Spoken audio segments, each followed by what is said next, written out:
me. Good evening, everyone.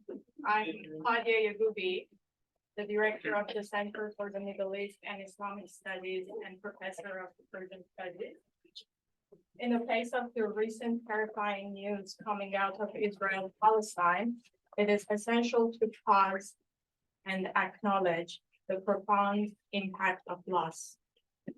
Each life extinguished prematurely leaves a void in the hearts of their loved ones and the collective consciousness of the society.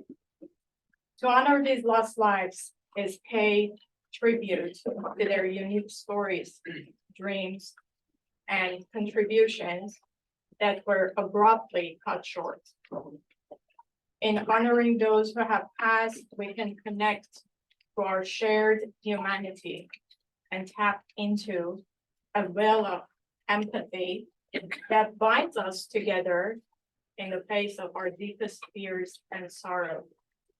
And for that, I would want us to take a moment of silence to honor and commemorate those lost lives.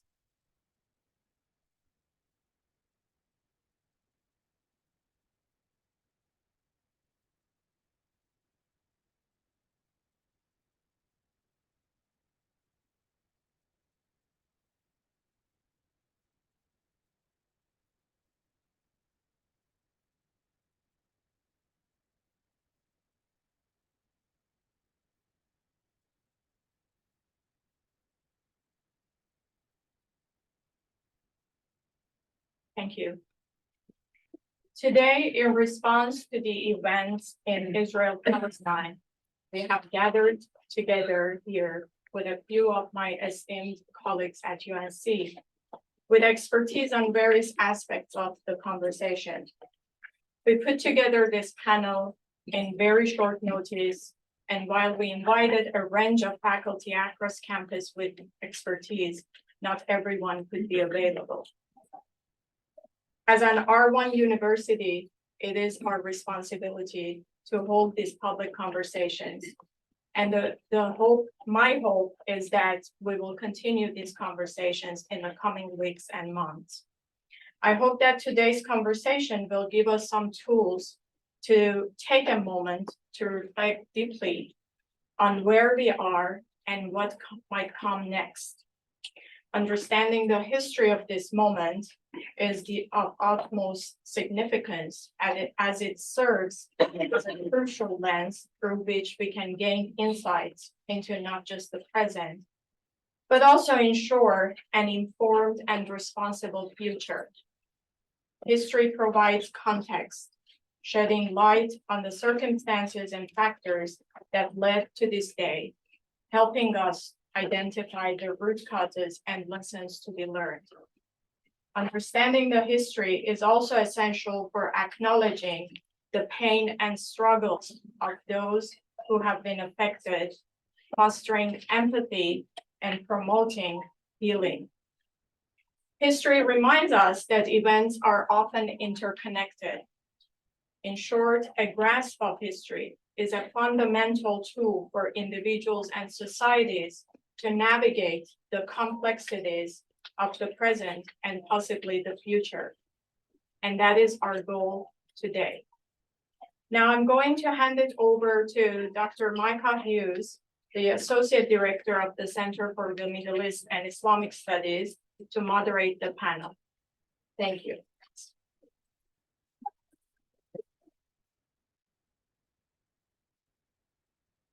Thank you very much for those opening remarks, Claudia. Good evening, and thank you all for joining us tonight. Space is very tight. We're so thrilled that you have come. Please, if at all possible, if you could scoot inward, back as far as possible. I know there's a little bit more room on this side than on this side. So if you want to make a migration across, that's totally okay. As you're no doubt aware, the latest escalation of violence and the current war between Israel and Hamas was set in motion when Hamas militants attacked southern Israel on October 7th and took hostage an estimated 155 or more Israeli and foreign nationals. In response, Israel has repeatedly bombed Gaza over the past week. Israel has ordered half of Gaza's population to evacuate. Furthermore, Israel has also cut off supplies of electricity, fuel, food, goods, and water to Gaza. The Israeli energy minister has stated that the siege will not end until Israeli hostages are released. Israel's military has further warned it will attack Gaza City, quote, very broadly soon. The United Nations Office for the Coordination of Humanitarian Affairs has reported that the Hamas attack and its aftermath has killed 1,300 Israelis and injured another 3,600. At the time of the last UNOCHA estimate of Palestinian casualties, on October 15th, the bombardment of Gaza had already resulted in 2,700 Palestinian deaths, 9,600 more injured, and the displacement of at least 600,000 Palestinians. Israeli bombardment has struck at least 185 educational facilities, including 20 United Nations Relief and Works Agency schools, and 165 Palestinian Authority schools, one of which was completely destroyed. Tonight, our panelists will discuss the causes and consequences of these tragic and terrible events, the ongoing issues for the region, as well as placing them in a larger global perspective. But before we begin tonight, I would like to introduce just a few guidelines for our panel discussion. I'd like to remind everyone to please engage respectfully. Each of our expert speakers will have 20 minutes to speak about tonight's topics. Please do not interrupt the speakers or ask questions in the middle of their talk. After our last speaker, I will moderate the Q&A. Questions should be written clearly on index cards available with pens. I will pass these around. And if you have a question, please write it down. We have two assistants here with us, Zach and Yusuf. We ideally would have them be able to grab them from you, but you can pass them down. They will do their best to get those questions. And they will try to group duplicates of questions as much as possible so we can hear as many questions and topics that you would like to discuss. So please raise your hand if you have a card that you would like us to take. And one of our volunteers will try to group these questions, and each speaker will have 3 to 5 minutes to respond to each question as they would like. If you have a particular respondent that you would like to address your question, please write their name on the card. A quick note on decorum. Please refrain from asking questions or making comments to the speakers during the discussion. Per university policy, if an attendee behaves disruptively or interferes with an invited speaker's ability to be heard or viewed by other members of the audience, the attendee causing the disruption will receive a warning, and if it continues, will be asked to leave the premise. The safety of our panelists, attendees, and community is our highest priority. Thank you for your support and understanding. Our first panelist tonight is Professor Jamil Aydin, a professor of history. His interests focus on the modern Middle East and modern Asian history, with an emphasis on the international and intellectual histories of the Ottoman and Japanese empires. His most recent book is titled The Idea of the Muslim World, published by Harvard University Press in 2017. Next, we have Professor Nadia Yaqub, professor of Asian and Middle Eastern Studies. Her research has treated Arab cultural texts ranging from medieval literature and contemporary oral poetry to modern prose fiction and visual culture. Her most recent book is an edited volume about film and media from and about the Gaza Strip called Gaza on Screen, coming out of Duke University Press in 2023. And finally, Professor Nevin Bapat is currently the Dow Professor of Peace and War in Political Science and the chair of the Curriculum of Peace, War, and Defense. His research focuses generally on political competition involving non-state actors. His most recent book is titled Monsters to Destroy: Understanding the War on Terror, and is published with Oxford University Press. So a round of applause for our panelists. I go to Professor Aydin to start the conversation. Thank you all for being here, and thank you to the organizers. I'm also glad that you asked a historian with a historical background first, because I think I will make the case that historical memory and historical context matters. Many of the conflicting interpretations we see today about the war and its impact actually also rely on erasure of history and creating some sort of strict historical narratives such as this is being a conflict among religions, or this is being a conflict among two ethnic groups. So my mission today is to look at different interpretations of the events, how we get here over a long 100-year perspective, and look at it from the perspective of different justice claims in the world today, struggle for rights, and also think about the crisis of the international order that we face. And I want to focus on the part of the crisis of the international order because many of the members here are very young. You were born in very recent times and the international order was already solidified. But if you look from a kind of 100-year perspective, none of these things should have happened. We should have had a robust international law, international institutions to respond and to prevent mass killings or prevent wars in this situation. So then my question is that if given the weakness of the United Nations response and the rigidity of two very different interpretations of what's happening there, meaning that one group, the US, Europe, and Israel, looking at this only mainly as a question of terrorism and response to terrorism, while the rest of the Afro-Asian and Latin American bloc, or Russia and China, looking at this not only as terrorism, but also a question of a right to self-determination and the question of justice. We not only have two different historical interpretations, but we also have to ask, why is it that we do not have a just international law, and why can't international order cannot deal with this issue? How did we come to this point is my question. The reason why I'm asking this question is that when we teach history, especially in high school, to our children, to your generation, we do need to have a very strong moral narrative of the 20th century. And this moral narrative goes like this, and I think this is going to be important for today's conflicting interpretations on Israel and Palestine as well. The moral narrative says that humanity about 100 years ago was in a dark stage, that a majority of the world's population were ruled by colonial empires.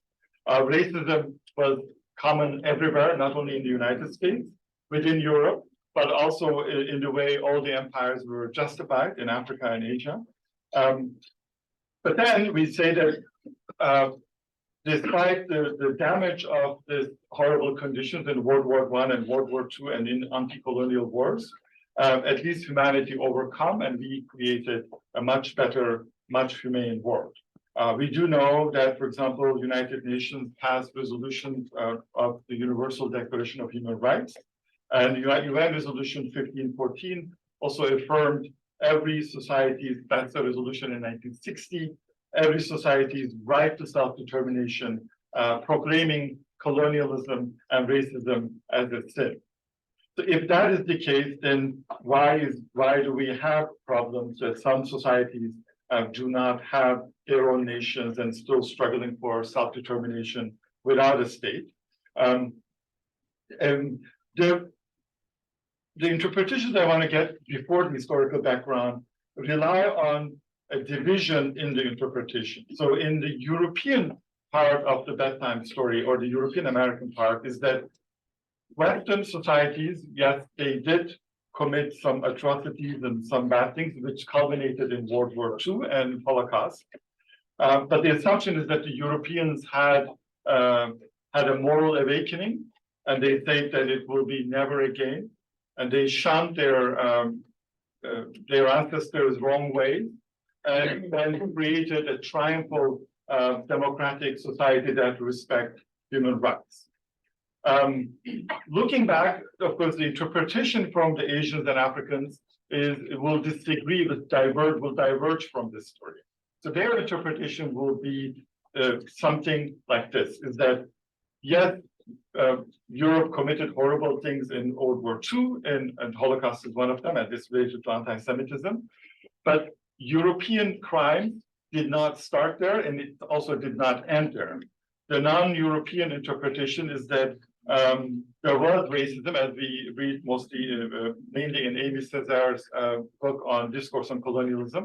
There was racism outside of Europe before World War II, and 1945 is the false turning point. The Europeans or Americans, when they say never again, they actually did not mean everybody everywhere. In fact, we know that the Europeans tried to keep their empires, and there was a violent process from 1945 to 1975 for the independence of Asia and Africa broadly.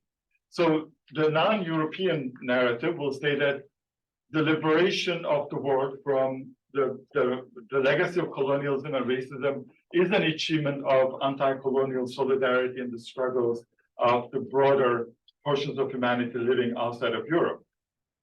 But you could also say that, well, eventually these two will converge, that even though European Union and America will have an interpretation that they had a moral awakening and they gave human rights, democracy, freedom to the rest of the world, then why couldn't they agree on the fact that at least on the 70s, once Europe lost all of its colonies, that maybe they learned a lesson and they created a prosperous international order.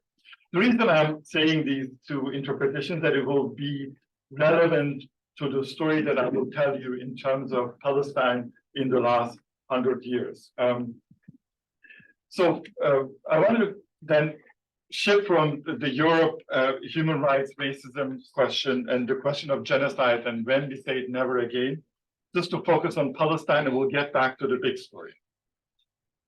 110 years ago today, in 1913, no one in Palestine would have imagined that this society will be like today. Palestine in 1913 was the most tolerant, most cosmopolitan, most diverse part of the Ottoman Empire. I'm originally from Istanbul, and I grew up in Turkey.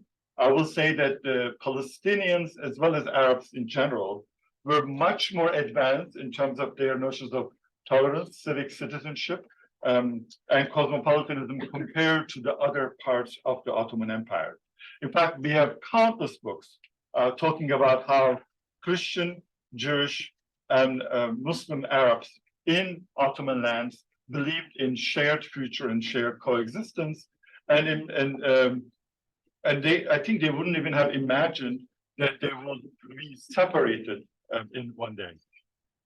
There were all the Palestinians, including Jews, Christians, and Arabs, were free citizens of the Ottoman Empire with representatives in the Ottoman Parliament. They all had problems with the Ottoman government sometimes, but it was very common in Europe, in America too. Everybody has problems with the Ottoman government. So then what changed? And in that context, I would like to remind that the founding father of Israel, David Ben-Gurion, was also an Ottoman citizen, and there's a very well-known picture of him in Istanbul University in 1914 with a fez on his head.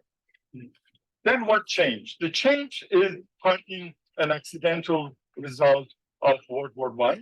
The Ottoman government had not joined this war, things would have been very different, but as part of the Ottoman war, in alliance with Germany against the British, then Palestine became a zone of conflict, and Britain invaded Palestine with an army mostly composed of Indians, including Muslim Indians. At that point, Britain sometimes called itself the greatest Muslim empire in the world, and it made multiple contradictory promises on what they will do with the Arab lands in the Palestine, one of which was to make a part of an independent Arab state. Another one is to divide among itself. A third one was the promise to Indians, which shows the international aspect of it. All the Indian soldiers, mainly Muslim soldiers, say that we will fight and die for you, but we were not supposed to divide the Muslim Holy Lands and the Arab lands. And then part of it was also in 1917 in a famous declaration called Balfour Declaration. The British Empire promised to create a Jewish homeland for the World Zionist Congress, with the assumption that they will give them a land they wanted. They will also help them solve their own predicament in Europe. Now, this declaration will have a very important long-term consequences. And the moment it was announced, many of the local Christian, Jewish, Muslim Arabs noted that it's not fitting to the realities on the ground. No one wanted an ethno-religious state. Many of the local people also didn't understand why they would have a particularly ethnic state relying on Jewish identity. Well, it was a European, it was a project by the European Jews. And because of the fact that England won the war and created a colonial mandate in Palestine, they could insert creating or implementing this plan into their mission statement in 1920-21. Now, after that point, there were still many different paths to be taken. People did not want wars. Actually, Arabs, Palestinians of different kind insisted on creating a democratic Palestine, tried to negotiate with Britain. They wanted them to undo not only colonialism, but also undo Balfour Declaration. And here I want to highlight one important aspect, that we are demonizing Palestinians as people who are interested in expelling the Jews from Palestine. As a historian, we do not have an evidence for it. Meaning that in the 10s and the 20s, I mean, before 1970, this was also unthinkable because Arabs saw the Jews as their own kind. If they had problem with European colonialism, in fact, they empathized with Jewish suffering in Europe, and they made comparisons between how Arabs are racialized as Muslims and Arabs, as Semitic group, and also Jews were racialized within Europe. So these were groups who were racialized in parallel ways, in a connected way. So it could have been unthinkable again to divide these lands. But when Palestinian society realized that things are not going to improve in 1930s, and they tried everything. I actually checked everything, and we have students here who can we go through class on these issues. In fact, they appealed to the League of Nations, they appealed to London and the roundtable conferences, they appealed to everything. And when it didn't work out, we have the 1936 Palestine Revolt, which is a very important anti-colonial revolt in the 30s. Many of us think that the League of Nations failed with the Italian invasion of Ethiopia, with the famous speech by Ethiopian leader Haile Selassie. But I think the parallel event will be in the same year, will be the cruel British suppression of this revolt. And we are shocked at actually reading the details lately by Caroline Elkins's award-winning book, British Violence. And I could not even repeat, it will trigger you, the level of violence inflicted on Palestinians during that revolt. As a result of the revolt, Britain wanted to undo some of the damage and change the constitution of Palestine. But at that point, the war came. And during the war, there were more Jewish refugees coming to Palestine. But this wave of people escaping from German atrocities were different than the first wave of Jewish settlers in Palestine, because first wave were probably into idea of colonizing Palestine, because there were more Europeans who were trying to create a state of their own with an idea of a Western style country of a civilizing mission. But with that wave of refugees, we entered into the end of war and what to do with Palestine once the war ended. And I think I will say that the fate of the Palestinians were set on that moment of 1947, when British Empire was leaving, and they transferred the problem to the United Nations. But this transition, of course, you shouldn't understand this as a transition from imperialism to internationalism. British Empire was the world, globe, and United Nations was a very imperial institution at that time. And the solutions, when they have with cases like that, the solutions they went often is to a cruel solution, which I call a medicine that is a poison. They decided that they should just partition the place. There were other plans for partition, but the partitioning of the things that came to their decision eventually, which passed at the United States, United Nations resolution. And I think the partition was one of the most unjust acts, because you could never create an ethnically homogeneous state in a very diverse place, because then partition eventually cause the logic of creating majorities. And in that aftermath of the partition in 1948, in the war, we witnessed an Israeli army effort to create a majority by expelling the Palestinian population. So if you see the kind of historical context, you will read more about who expelled why and what happened to those Palestinians who are becoming refugees in and around Palestine. After that, I would like to then get very quick with the broader background, is that after this point, what happens is a very interesting phenomenon, that the Palestinian anti-colonial struggle wanted to do the same things that Algerians, Kenyans, Africans, and Chinese and Indians did, meaning that to achieve their independence with anti-colonial struggle, but with also with a strong sense of internationalism. Palestine became something like a South African struggle for apartheid. And in that context, they were very universalist, very secular. There was no Hamas. And this is one of the interesting puzzles of this modern 20th century. We think that racism ended after World War II. But what we see is that actually there are new forms of racism to demonize the Palestinians and Arabs, especially in America and the European Union, for one reason, is that they are asking, both 48, 67, I'm going to skip this, something very simple, that we deserve the right to have our own self-determination, our independence. And for various geopolitical reasons, that will be denied to them. And once you deny that to Palestinians, you have to explain why you are denying them to this right to have equal rights. And that will bring layers of racial justifications that they are not human, they are not equal, they don't deserve the rights, they're not civilized. And I want to skip some of my historical background, and I think Nadia will talk about. I'm going to end with one of my biggest worries about the future. The dehumanization of Palestinians reached to a level as unimaginable today. That they are, the thought of proclamation is that no electricity, no food, no fuel, they are fighting human animals. And this language endorsed by European Union, even though European Union say that this strategy of no food that when Russia did is a crimes against humanity. Right, so even in there, the European Union statement to condemn Russia's actions of depriving food as a crime against humanity, but condone it for Palestine, is indicating a level of racialization.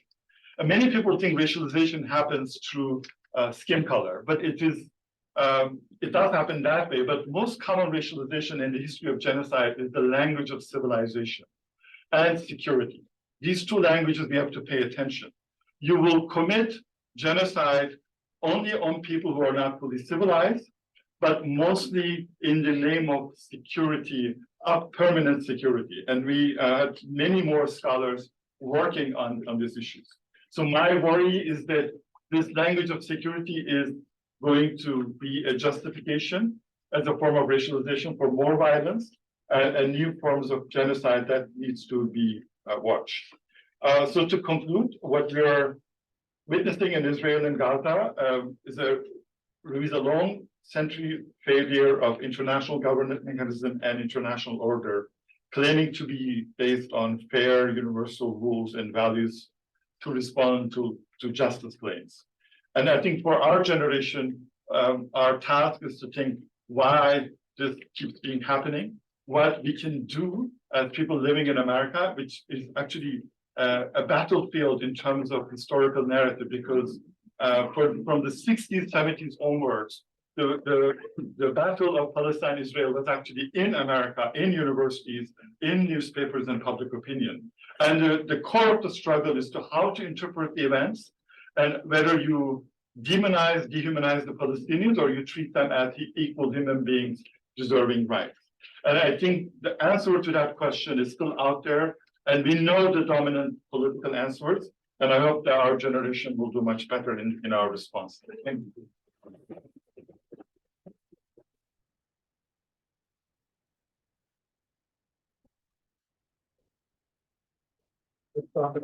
Next, we're going to have Dr. Yasmin. Mike. Oh, it's dead.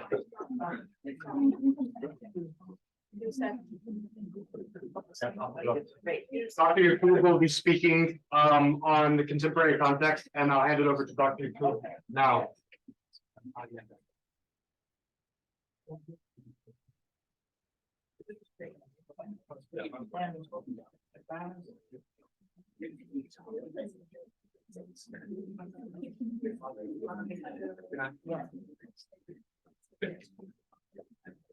Okay,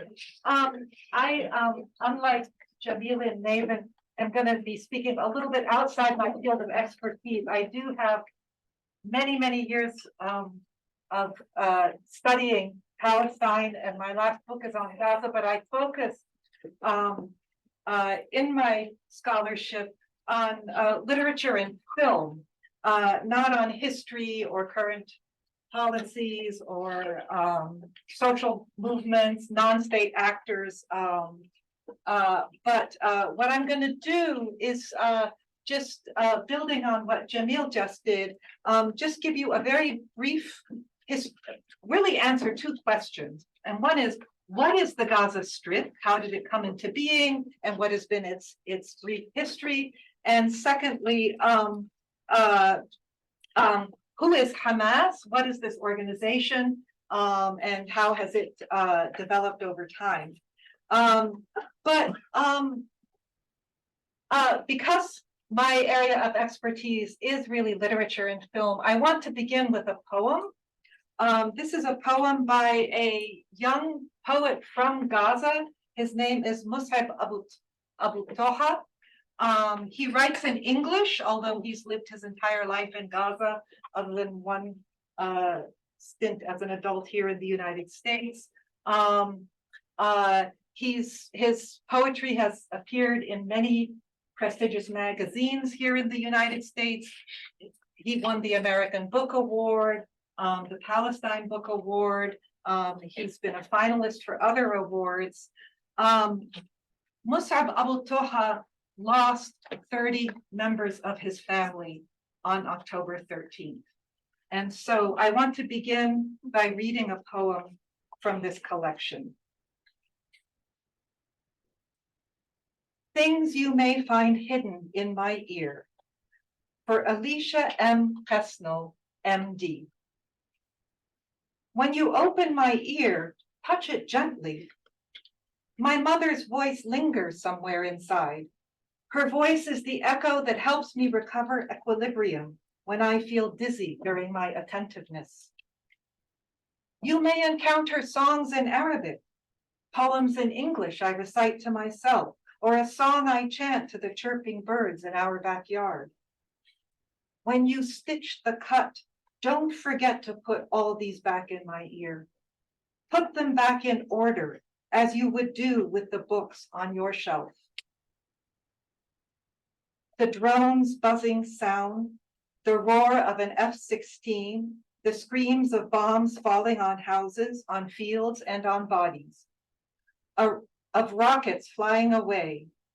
Rid my tiny ear canal of them all. Spray the perfume of your smiles on the incision. Inject the song of life into my veins to wake me up. Gently beat the drum so my mind may dance with yours, my doctor, day and night. Just to remind us who this is all about. Okay, so I'm going to begin with just a brief history of what is Gaza. So Gaza has been inhabited since ancient times. It's a site. It's been. It was part of the Roman Empire. It's got a long, well-documented history. But the Gaza Strip only came into being, and the Gaza Strip is this little corner of land. Only came into being in 1948 with the 1948 Arab-Israeli War, when on this map, everything that's in white here became the state of Israel, and these two bits were in the hands of Jordanians the West Bank, and Gaza was administered by Egypt. During that war, before that war, Gaza had a population of about 80,000 people. It had the city of Gaza. It had a couple of good-sized towns, a lot of farms, but it was not very densely populated. During 1948 war, 200,000 refugees moved into Gaza, expelled from villages. Most of them came from villages inland, all right around the Gaza Strip. So if you can just imagine that, you know, you're living in the city of Chapel Hill, which is a population of about 40,000, and another 100,000 people move in to this area. That's what happened in 1948. And since that time, Gaza has been defined as a site of humanitarianism, that is, people in need of relief, refugees, who came in 48 and who continue to live in camps until today, and a site of resistance. The resistance began in Gaza with people who just wanted to go home, people who wanted to go back across the border to the villages that they were expelled from, and they were prevented from doing so. And there were about 5,000 Gazans in the first couple of years after the 48 war who were shot merely for trying to cross the border to go back to the homes that they were expelled from. In 1967, there was another Arab-Israeli war. At that time, Israel occupied the West Bank, the Gaza Strip, East Jerusalem, which had been, Jordan had annexed that, a little piece of Syria called the Golan Heights, and the Sinai Peninsula, which was part of Egypt. So at that time, Gaza came under Israeli occupation. So you had this population then who were governed by Israel, a government in which they had no representation. Israel at this time began to establish settlements for Israeli citizens in the Gaza Strip. 1979, I've got the timeline here, if that's helpful. In 1979, there were the Camp David Accords. This was a peace agreement between Egypt and Israel, whereby Israel gave up the Sinai Peninsula, returned it to Egypt, but they kept Gaza, which Egypt did not make a claim to in any case. And the result of that is that the many settlements that had existed in Sinai, Israeli settlements in Sinai, all got moved into Gaza. So the conditions for Gazans deteriorated further because they were living under occupation. They had settlements. All of a sudden, they had a lot more settlements. And the settlements were taking up big portions of this of the land of this very tiny strip. And there was a real discrepancy in the resources that were available to the Israeli settlers here and the Gazans, both the original Gazans and the refugees that came in 1948.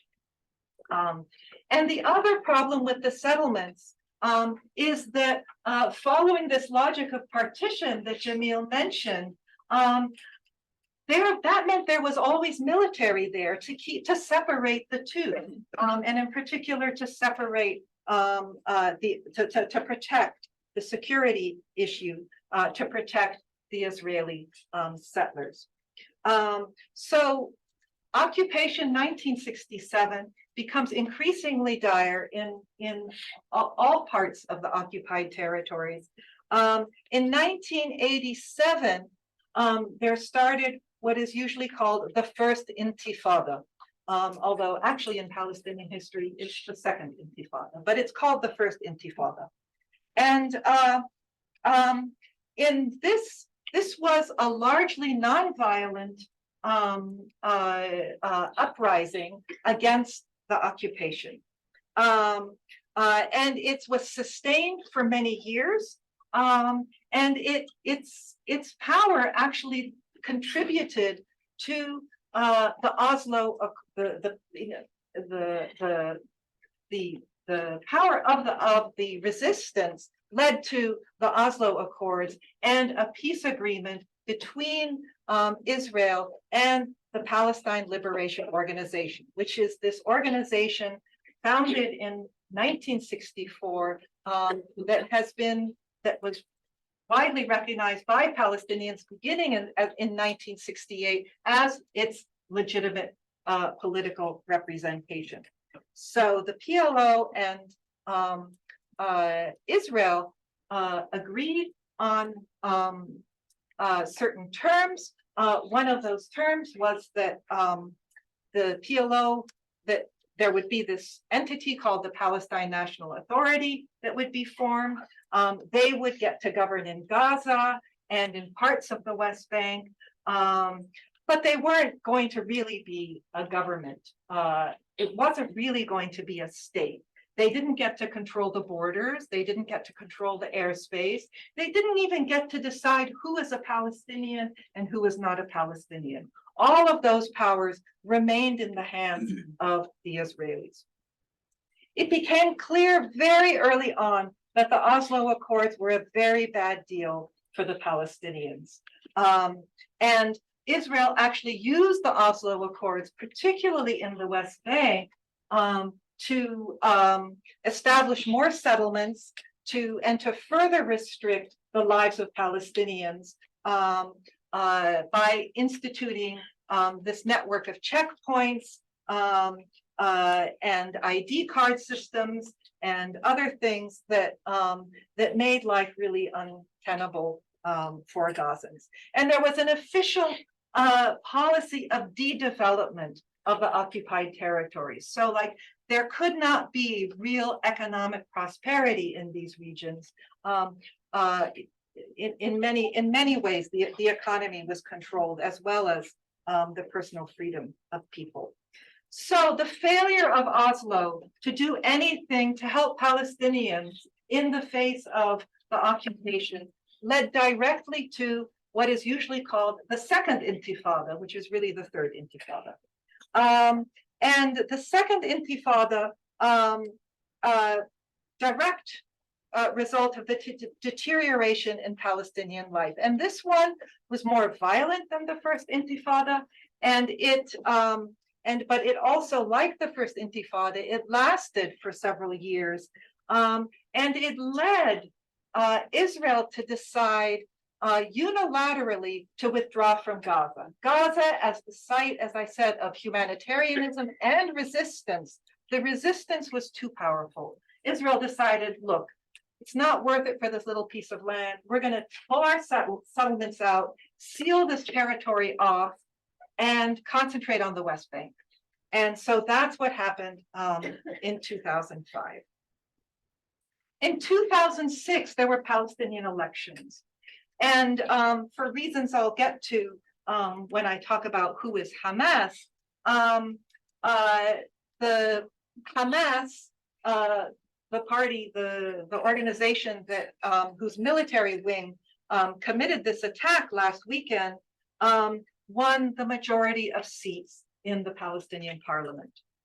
Now, for all the supporters of the Oslo Accords, and for what's called the Quartet for the Middle East, which included the United States, Russia, the European Union, and the United Nations, this was unacceptable. Hamas had been labeled a terrorist organization, and it was not acceptable that they be allowed to have a role in the Palestinian government, and so they said, if Hamas takes its seats, we will withdraw our funding from the Palestinian Authority. And the funding provided by the United States and others was a major bargaining chip. So Hamas was prevented from taking its seats. There ended up being a mini Palestinian civil war between Hamas and Fatah, another political party that had come out of the PLO and that had been ruling the Palestinian Authority. And that group has continued to rule the Palestinian Authority ever since. There have not been new elections. So we have an illegitimate government in the Palestinian Authority. It has not, its election term sort of ended more or less in 2006. And they basically control the West Bank. And Hamas was left controlling the Gaza Strip. So we end up with two governments, two political entities. And as a result of that, the international community immediately imposed sanctions sanctions on Gaza and essentially sealed it off so that all food, medicine, concrete, people, everything that goes in and out of Hamas is very tightly controlled.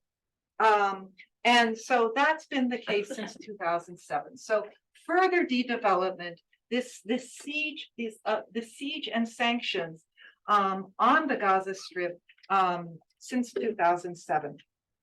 Since that time, we've got several wars, 5 wars, counting the one today. Each one, except for 2012, which was relatively small, significantly more violent and more deadly than the last. And the current one we are in is by far, by order of magnitudes, more deadly than any of the previous wars that Gaza has seen. 2008, 2009, 2012, 2014, 2021, and 2023. In 2018, Gazans were fed up and they said, we just want to go back to the homes we were expelled from in 1948. And they began what's called the Great March of Return. And this was a series of weekly nonviolent protests at the border, which, by the way, and I didn't even come to that, which is, there's this big wall around Gaza, wall combination and fence. And so people came to the fence and tried to cross over. And it was extremely deadly. Hundreds of Palestinians were killed. Tens of thousands were severely wounded by gathering at the fence and attempting to cross over.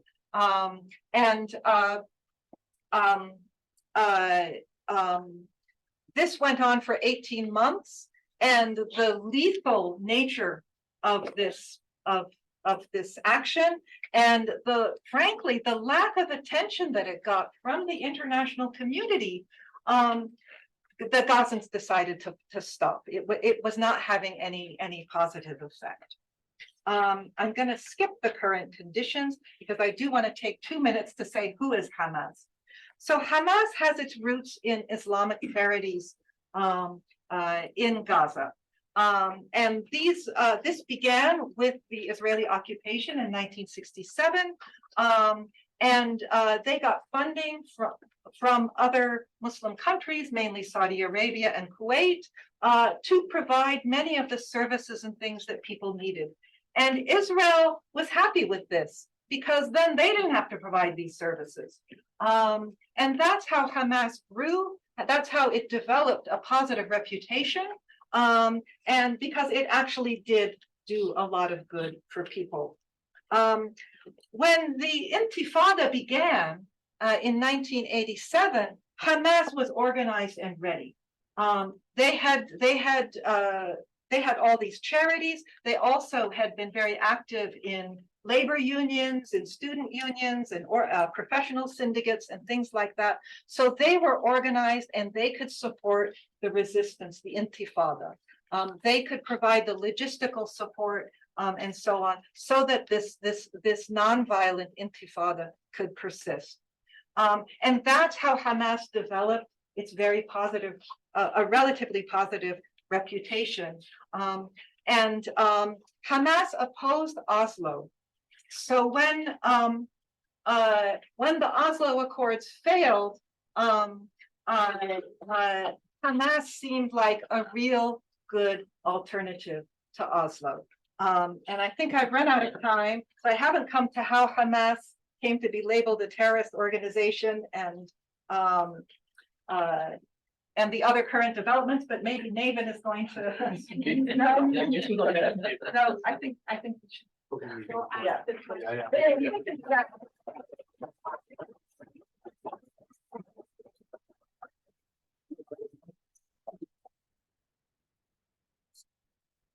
Oh, and I got resources in this PowerPoint slide. That we'll find a way to share it with people. I didn't forgot to follow up. Yes, thank you very much, Dr. Koob. Next, we have Dr. Buffett, who's going to talk to us about the current situation in the context of international terrorism, international politics. Please. Sure. Thank you all. Thank you very much. I am going to talk to you about terrorism generally, and then also as it applies to the current situation in Gaza. So the first thing I want to do is to sort of emphasize that the attacks we witnessed are very unusual, right? We typically don't see attacks of this magnitude. We rarely see cases where groups that are militants seize territory, take hostages and move them to other areas. Those types of attacks tend to be very rare. The majority of attacks we actually see tend to be fairly small in nature. In fact, if we were to map the risk of terrorism just annually, you're far more likely to get hit by a car. You're more likely to get hit by lightning. You're more likely to drown. There are many more risks that are far more significant than terrorism. And so I think that is something to sort of just keep in mind. However, though, there are occasions where we see attacks such as the one we saw, which are very high in magnitude and very politically salient. So one that comes to mind and one that Israel has cited several times in these last few days is 9/11. So 9/11, if you just plot terrorism over time and examine it, there's almost no attack like that, right? That has that level of magnitude, that harmed that amount of people, and that produced a war that was very, very long and very violent. So that's unusual. But there are a couple other examples that we can look at, such as the Moscow hostage crisis in 2002. Russia and Vladimir Putin also cited that as a reason to cite wars in Chechnya. Incidentally, Vladimir Putin has also cited terrorists in Ukraine as a reason to invade. He mentioned that. And then we can also look at events like the Mumbai attacks in 2008, and there was another one in the Parliament building in 2001. Both of those are very significant in India, and both of those were reasons that tensions with Pakistan ratcheted up.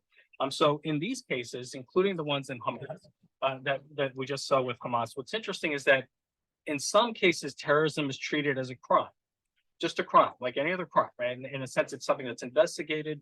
It's something that's dealt with by normal law enforcement authority, but there are these occasional attacks that are so large that they do become politicized in this way.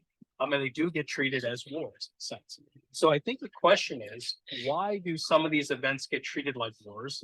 Obviously, the mass casualty aspect is a big part of it, though in the case of the Moscow theater, it wasn't as large. And in the case of the Indian Parliament building, also not as large, but the salient. So why do some of these attacks get considered to be wars? And also, what do wars actually accomplish when you think about fighting terrorism? Does it actually do anything? What is it trying to do? Now, in saying this, what I want to do is preface it that my whole background in research is bargaining theories. So I look towards negotiated settlements. That's sort of what my research does. Try to find how you can reach negotiated settlements in very difficult circumstances, especially when dealing with terrorists. So my first preference is never for war. It's never to choose this path.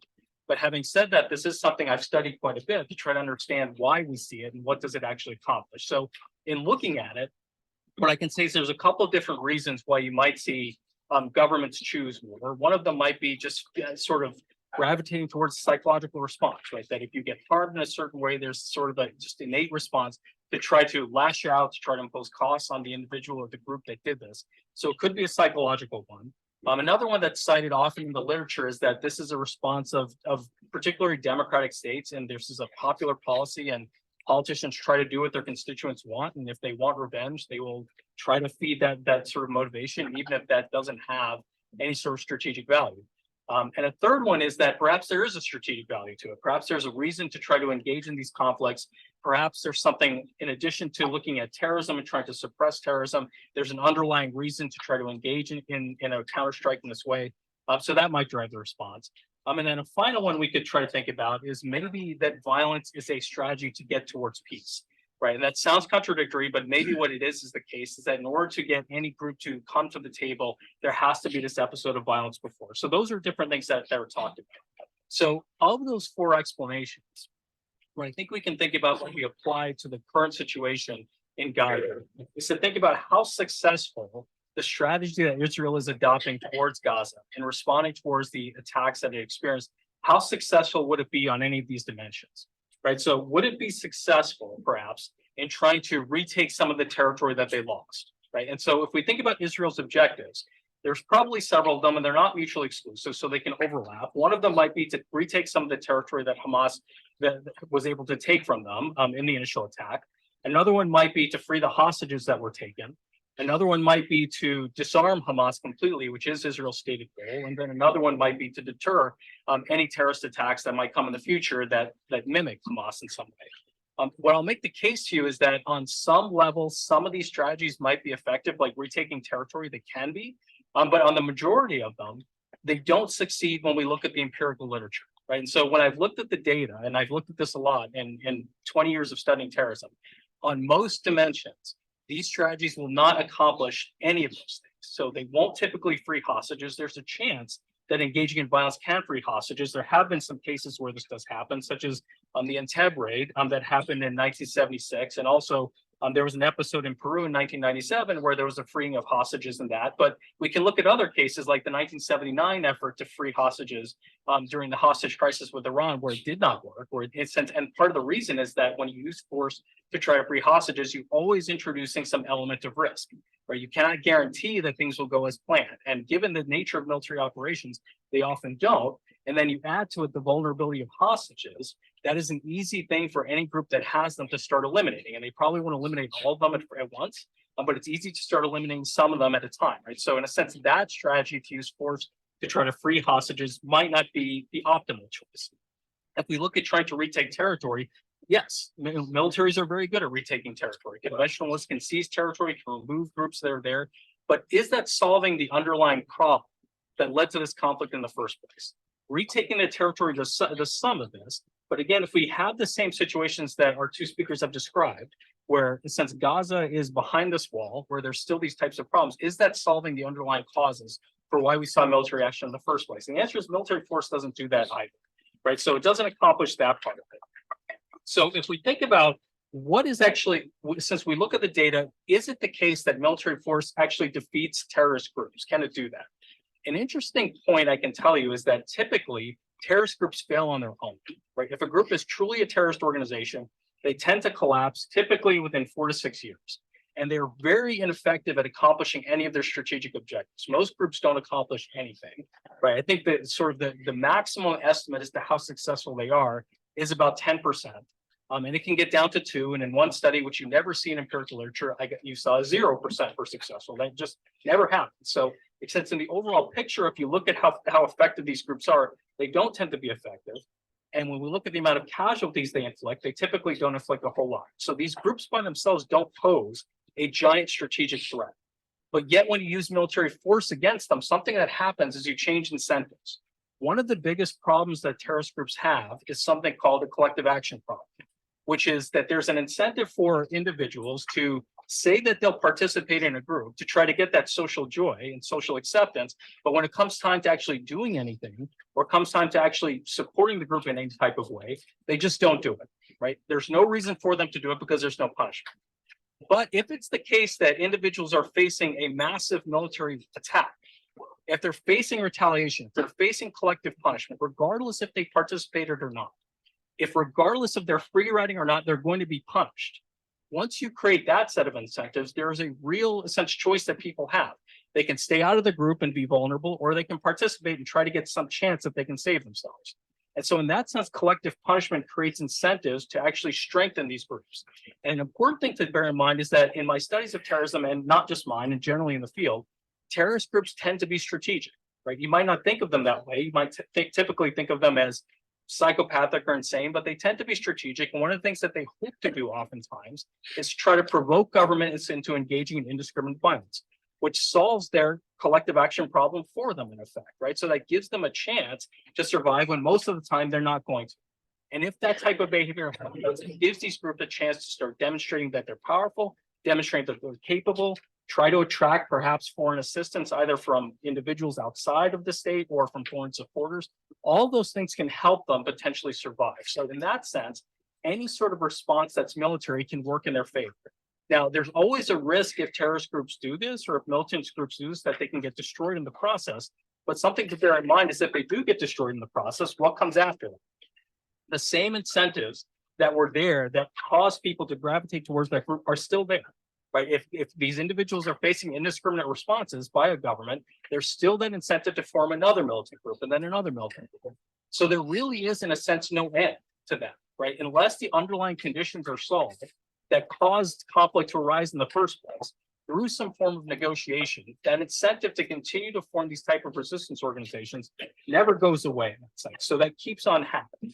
Now, we can also look at the question as to whether or not any of these military actions are actually effective at deterrence. My studies and several others indicate that no, they're not typically effective at deterrence, because if it's the case that terrorist groups want to provoke a retaliatory strike, why would they ever be deterred, right? If the point is to try to generate some military strike against them, deterrence is not going to work. So if you normally in a deterrence situation, so if you take the Cold War, what you would say is if the Soviet Union invaded Berlin, the United States would respond with a nuclear strike.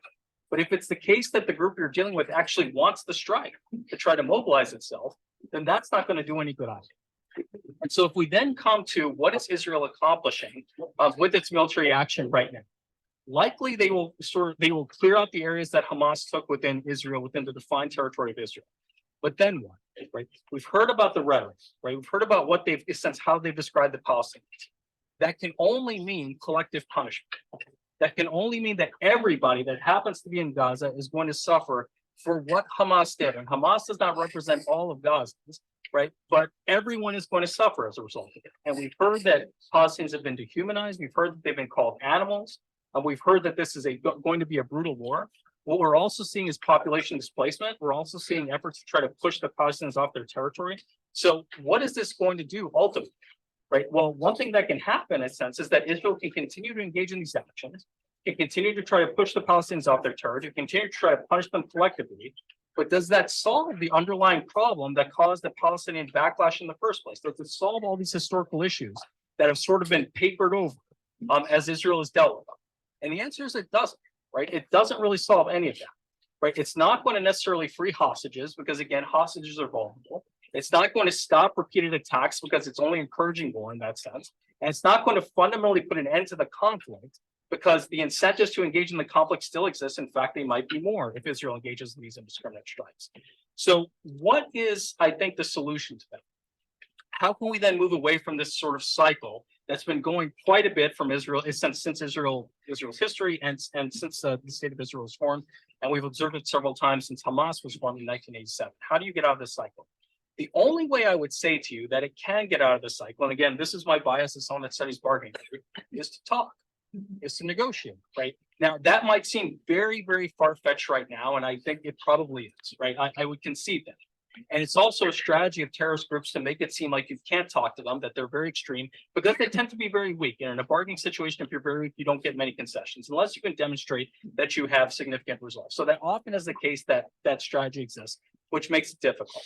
But I want to emphasize that you don't make peace with your friends, typically, right? You make peace with your enemies. And making peace is always going to be difficult. And that's the hard work. It's easy in a sense to destroy things, right? Militarily is a whole strategy behind it. There's whole technologies behind it. I can go on about that, but I won't. So it's hard, right? But that doesn't leave anything permanent, right? So what has to be done in a sense is peace. And if you're going to try peace, right? If you're going to actually try to do the hard work of negotiating, you are far better off doing it now before you destroy the very things you're going to need to try to make the peace stick, which are people, right?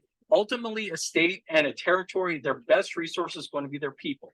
The genius of people is that they can create things, they can make wealth, right? They can make inventions. But if you destroy all of them and you leave a lasting scar that's historical, that won't go away, then your ability to use people to do these things is going to be gone. Right. So in a sense, if it's the case that there is no end in terms of military violence, probably the best solution is to start to talk, and you make peace with your enemies, not your friends. And so that I think would be my suggestion. I don't think anyone will take that at this moment. I think probably what's going to happen is there's going to be an episode of violence. And I think what we have to think about is, what is the end of that violence? Is the end of that violence the destruction of Hamas, and what does that mean? And I don't think that that's likely. I think it just moves the problem in a sense. If you destroy Hamas in the Gaza Strip, you move it somewhere else, it's probably still going to exist, and it's probably still going to be more powerful at the end of this. Right? Is it the case that the end of this is what? Is it to just release? Is it just to feel better? What is the end of this? And that, I think, is the thing to define, because I don't think that there is anything that's going to come from this violence that satisfies any of those needs or any of those goals, as far as the long-term objective of what Israel is trying to do.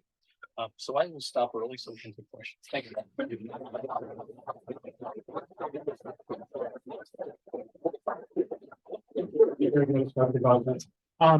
If you had questions, we did pass around cards. You could write your question down. We do have more cards. If you have a question, please, if you could hand it to Yusuf here or Zach, make your way past it at the end of the aisle, and we'll try to field those questions. While we're waiting on those questions to come forward, I have a question for the panel, and I'm going to ask the panel, we have just around 25 minutes. I'm going to ask the panel to try to limit their responses to 2 to 3 minutes each. But the question is, for each of you, what we've seen talked about is a kind of failure of solutions. And each context, there's been a solution that's put forward that has provoked more suffering, more indiscriminate violence, and intractable situations that seem to be limited and scope. So my question is, how do we diagnose this issue, right? There are many different factors: internal, as Professor Yacoub talked about; external, the kind of great power politics that Professor Aydin has talked about; and then the narrative of solutions and the failure of those solutions that Dr. Bapat has talked about. So I'm curious, do you think the way forward is? Dr. Bapat has given us one example through negotiation, but the likely outcomes, the likely ways that we can rethink to understand this perspective would be very helpful. Thank you to the panelists. I think at this point, for the solution, we need to strengthen international law and international mechanisms to make justice for all, serving justice for all, not for some people. And I think the tragedy of the situation is that both Israeli and the Palestinian sides were over internationalized and leading up to 1970s, and in the 70s, peaked at, I think, in 1975, Palestinian side passed the resolution at the United Nations declaring Israeli nationalism, Zionism, a form of racism. So they were following kind of a model of South African anti-apartheid movement. But then Israel had the leverage and also insurance from world superpower United States militarily. And then they had to demonize Palestinians as rabid anti-Semites and trying to destroy Israel. But when the moment of compromise came, I think, which came in the 80s, when Egypt made peace, and Egypt's goal by making peace to say that, look, both sides maybe retreat and we have a compromise on 67 borders.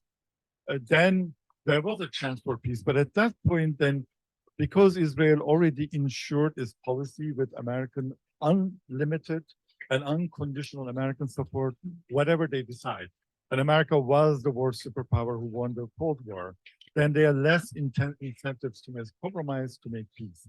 And I think in that sense, there is more on us, on people who live in America. I think the battle in the mind on how to interpret this, how to interfere, how to make positive contribution is very high.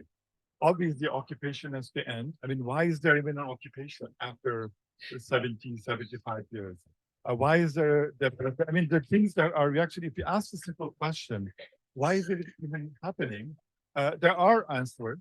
And one unfortunate, of course, result of that, a part of a strategy, a colonial strategy to weaken the Palestinian side, Israel liked their division. So there is no one Palestinian group, and they have different strategies. One group is talking about indigenous rights, one other group is talking about anti-apartheid struggle, and one group is continuing the 1960s armed struggle, right? Which is categorized as terrorism, but in the 60s, it could have been okay. And you will see, I think next week, King Charles is going to visit Kenya.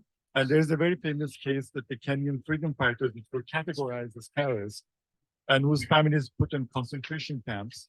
But after Kenya became independent, of course, there was a silence on this issue, but eventually the families of these people in concentration camps win the legal case from Britain and get an apology. And I think King Charles will also deliver that apology. If this was happening today, these people were considered terrorists and reacted. So there's sort of a global moment. But what I was trying to highlight is that we have an understanding, and I agree with you, that the victims of violence and racism and genocide have to be innocent. But there are no innocent victims. Actually, if you study the history of genocide, they are mostly political. And this is also true for all kind of other forms of violence. And to expect from all Palestinians not to have Hamas or not to have this kind of actions is too much of an expectation. I mean, when you think about it, there is a Palestinian political authority in West Bank. They are completely cooperating, but they are fully humiliated. They don't get anything either. And I think we have to break this deadlock by the intervention of the United States and the European Union, who are 100% even more on the side of Israeli aggression. I'll be very brief, but just to follow up on what Jamil said about the role of the United States. So Israel is the biggest recipient of U.S. foreign aid, and we're going to give, I don't know how many billion more now for this war right now. And it has been, I mean, it dwarfs aid that it gives to anybody else really since 1967. And this is tied, of course, to U.S. access to oil. And so it's on us here in the US. We're the ones that could make a change. Acting collectively, pressuring our government. I know it's not easy, but this is where the change could take place. Yeah, I agree with that. I think if the United States were to pressure Israel, that certainly always generates a reaction from Israel. Right? Israel seems to be very, interested and in a lot of ways reliant on the United States for a lot of its security needs. And what I would just add to this is that as far as negotiation, there's a couple of things that have happened. I think the racism and the demonization is a big part of it, right? That historically the Palestinians have been demonized and they've been racialized. And so when a deal is made with the Palestinians, it doesn't have to be upheld because they're not at the same level, right? And that's allowed to happen. So that, I think, is one of the reasons why the occupation continues to deepen in a lot of ways, and it's tolerated in that sense because that just continues to happen. So until it's a sense that the Palestinians and people are willing to treat the Palestinians as equals and as people in a sense, and say, they do have rights, they have rights as being negotiated with. And when people agree that when in negotiation, what you can't do is say, give me everything I want and then I'll talk to you. Someone actually has to give the Palestinians something, even if you don't think that they're people. They have to be given something and they have to give something in return. That's how negotiation works. And it's always hard. And I think the easier thing is just continue to demonize them, assume that you don't have to uphold any sort of deal with them at all. And so that continues the cycle, unfortunately. I think that's right.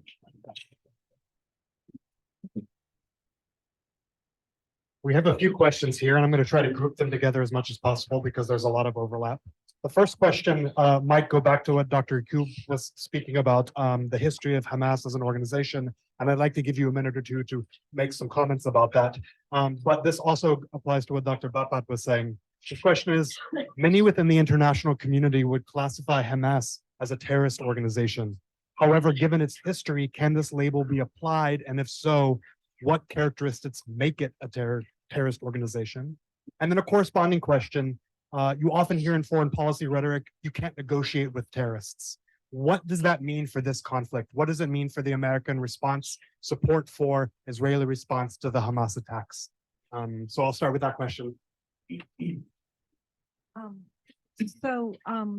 Hamas was labeled a terrorist organization by the United States in 1997. In response to its use of violence against civilians. Then, let me see, what else was it that I was gonna say about Hamas? Hamas also is controversial in the, within the international community because its charter calls for, originally called for a liberation of all of Palestine. In other words, that, you know, that Israel would no longer exist.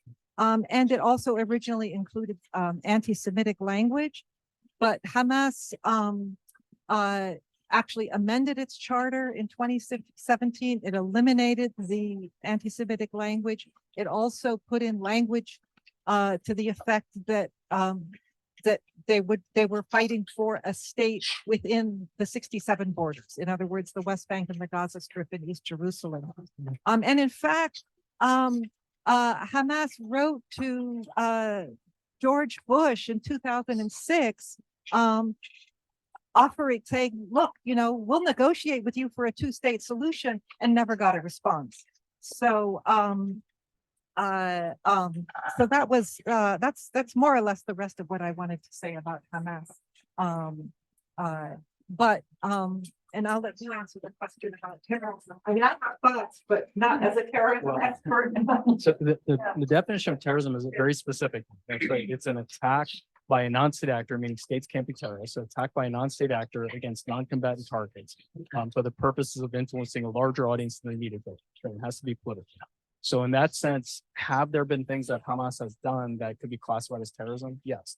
The interesting thing, though, is that now that they've won an election, can they still be considered a terrorist organization? Because if they are a state, in a sense, or in this case, they're not technically a state, but they are a government, can they still be considered that? And I think that's a real gray area when it comes to classifying terrorists. But I will say one thing about negotiation with terrorists. Everybody says that they'll never negotiate with terrorists. Everybody says that. And everybody does it. Okay? So if everybody does negotiate with terrorists, it happens. And actually, interestingly, a lot of times terrorists are actually credible. They follow through on what you ask them to do, especially in hostage negotiations, with the reason being if they don't follow through, then they won't be able to take hostages in the future and they won't be able to negotiate in the future. So it actually is something that's done quite a bit. The United States said that the Taliban was equivalent to Al-Qaeda for a long time and negotiated with hostages with the Taliban. So that happens a lot. I want to add one thing about the question of religion and secularism is that previously Israel, of course, was established as a secular state. Jewish identity was an ethnic identity, and the Palestinian liberation struggle was also based on secularism. And Jean-Paul Sartre, with those of you interested in existentialism, is the most popular writer among Arab nationalists. At that time, that's kind of a symbol of that Arab identity and universal vision. But as we get into the crisis of the 80s, the whole vision that the humanity will move into kind of idea of liberation and progress. And if we get into this very dark times, and for many other reasons, I think all sides develop this religious rhetoric, and including American Christian Zionism, which is very apocalyptic, which it seems pro-Israeli, but it's very offensive pro-Israeli because they are hoping that the wars that Israel has will eventually accelerate the coming of Jesus. And once Jesus comes and the end of the war, then they will be either destroyed or they have to convert to Christianity. It's very offensive for Israeli position. And there is this idea of thinking life and history in this kind of 1,000-year thing about the restoration of the temple. And I think we have to imagine this move to a religious nationalism in the Palestinian side almost as mirroring what's happening in Israel and the rest of the world. So I will call it mostly enemy in the mirror. Thank you so much. We have time for just a few more questions here. One question we've received is, how do the two different governments in Palestine impact the potential for peace?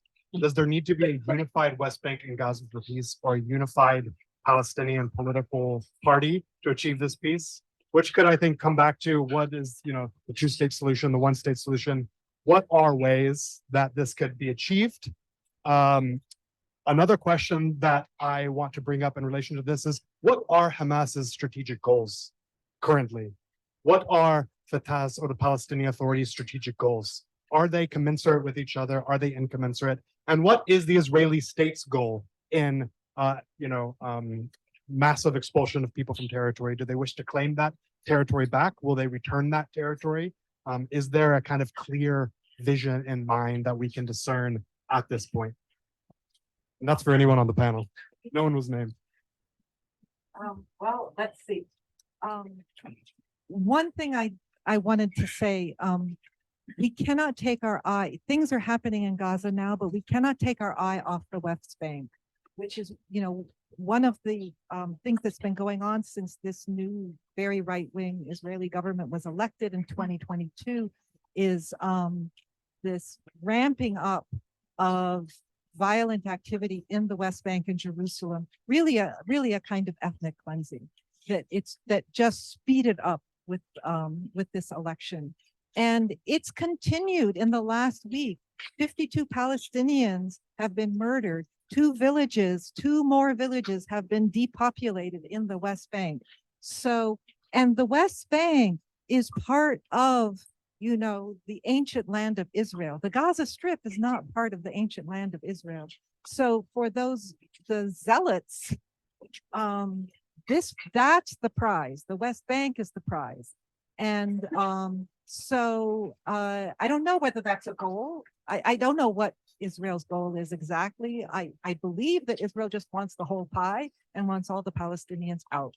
But how far they would go on that, they've gone pretty far, but that's not very precise. And I think the questioner wants something more precise. Whether, prospects for peace given the two Palestinian governments, my own feeling is that, so first of all, the division between Hamas and the PA, they have tried many times to reconcile, and Israel has intervened to prevent that reconciliation multiple times. The question about negotiations, there have been many ceasefires between Israel and Hamas. Those are the products of negotiations, and those wars that I listed, 2008, 2009, 2012, 2014, those are the results. Most of them are the results of Israel's abrogations of ceasefires with Hamas. So it becomes an excuse to go, you break the ceasefire, Hamas responds, you use their response to then have some kind of full-scale attack. So, but regarding the two governments, the Palestinians have never really been offered a truly viable offer, a really dignified offer. And I think if they were ever offered that, I think the two sides would come together. But the first is not likely to happen, so the second isn't either. Sure, I can add a little bit. I agree with much of what you said there, and I think strategically it's difficult to come to, and part of this might be by design, that negotiating with one part of the Palestinians, and I think Israel will only make one deal. So they're not going to make multiple deals with multiple different Palestinian actors, even though the Palestinians are very diverse, right? So they won't do that. So if they make one deal, in a sense, that deal that they make can be antagonistic to the other one, which often doesn't allow for that comprehensive peace process to happen, right? But again, having said that, I would suggest, just as someone that's sort of pushing pieces, if you have parties that have different preferences, you do need to negotiate with them both. But again, I don't think we're in an environment where that will happen. With my optimistic and pessimistic analysis, of course, that you can't create unity neither on Palestine and Israel. These are very complex societies.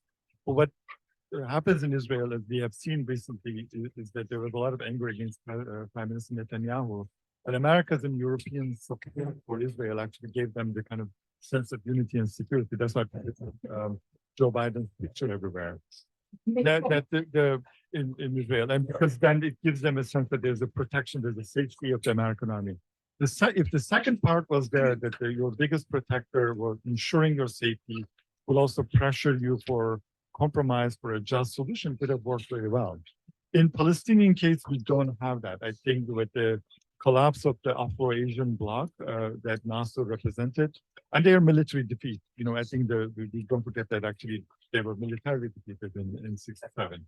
Then there's no credible great power who is going to shelter Palestinians and be their custodians. And America cannot be. America is too much on the side of Israel, and Europe cannot be either.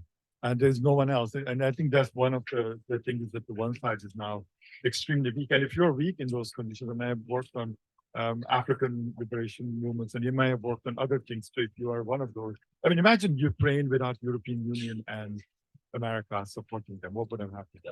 They have no chance against Russia, right? That's in some ways that we have to think of how vulnerable in that sense the Palestinian claim for justice. Thank you. We're about to be out of time. I want to ask one more question before we close. And we received quite a few questions on this topic, which is what can individual students at UNC do in this context, in this moment, to achieve some kind of peace or assist in achieving some kind of peace?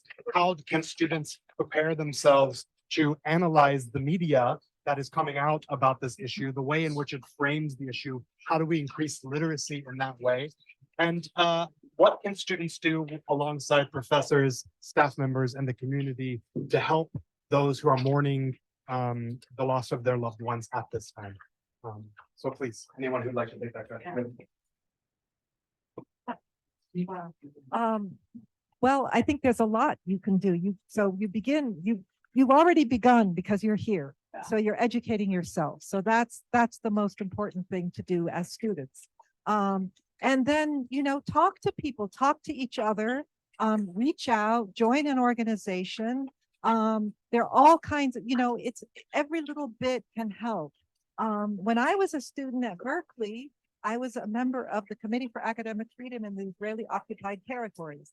And every year we did a run for Palestinian universities, and we raised enough money every year to give a scholarship to one student. It's a small thing, but it's a really meaningful thing. So there are things like that that you can do on your own with your own organizational skills. And those kinds of things can be helpful to your community members who are grieving, just to care. But you obviously you can also reach out in more direct ways regarding that grief.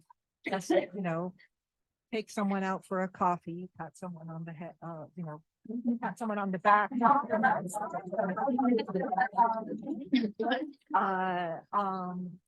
But those are just a couple of ideas that I have. Yeah, I would echo that, and I would say also when you talk to people, listen. Right? Oftentimes people need to hear, they need to be heard, and often it's the case that when you're talking to someone, you have something to say, you want to be able to get it out, but really listening to people, I think is a big part of it. Yeah, I am a little bit more pessimistic because I read Yakub's brother, Professor Selim Yakub, wrote one of the best books on student activism from 60s to 80s on this issue. There are achievements, I don't deny that. Very good. Obviously, I think because you're privileged, you're in America, you have a lot to do. And there's, I think I admire your generation. You are trying to make the world a better place. You want to make a different world, where all the good intentions. In that sense, if you want to achieve your goal of to make a better world, and we lost the kind of future, nobody believes in the future anymore. I can't explain how important this is. The people in the past believe in the future.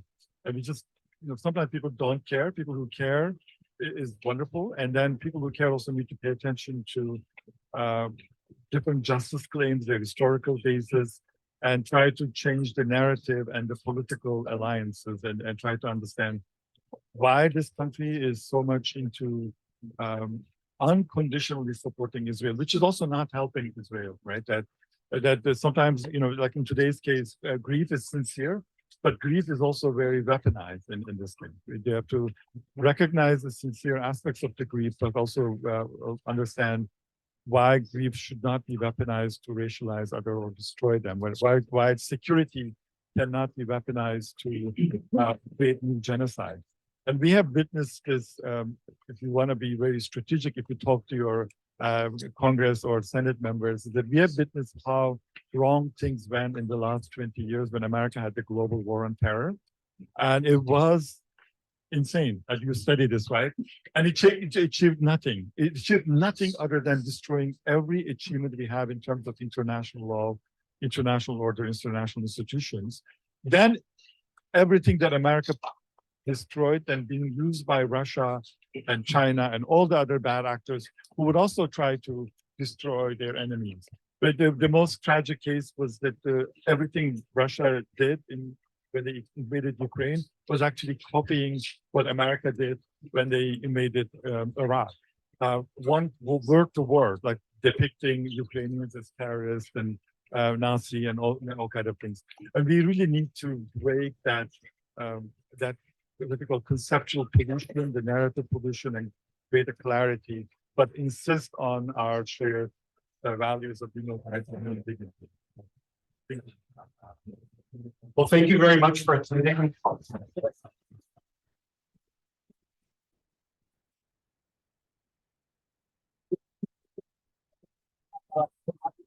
We apologize for the limitations of seating. Very briefly, on behalf of the Center for Middle East and Islamic Studies at UNC, this event was sponsored by the Curriculum in Peace, War, and Defense, the Department of Asian and Middle Eastern Studies, the Department of Women's and Gender Studies, and the Center for Middle East and Islamic Studies.